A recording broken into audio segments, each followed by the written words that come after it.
Kapolresta Denpasar Kombes Pol Hadi Purnomo memastikan tidak ada tersangka lain dalam kasus pembunuhan Aibda Wayan Sudarsa. Dari alat bukti yang ditemukan, tersangka pembunuhan polisi tersebut hanya mengarah kepada David James Taylor dan kekasihnya Sarah Connor. Proses penyidikan kasus pembunuhan anggota Satlantas Polsek Kuta Aibda Wayan Sudarsa terus berlanjut. Setelah menjalani visum ulang di Rumah Sakit Sangla Denpasar, dua tersangka pembunuhan David James Taylor dan Sarah Connor sekitar pukul 14 WITA kembali ke Mapolresta Denpasar. Penyidik masih menganalisa hasil visum sejumlah luka di tubuh keduanya, serta bercak darah di rambut David.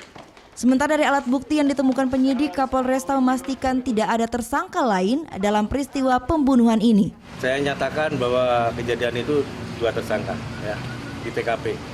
Bersama satu korban, berarti ada 3. Infonya ada orang lokal yang disebut Sarah. Oh, tidak ada. Tidak ada. Kapolresta tidak akan menindaklanjuti dugaan yang menyebut ada tersangka lain seperti kesaksian pertama, karena pengakuan tersebut sudah dirubah David dan Sarah dalam pemeriksaan Senin kemarin.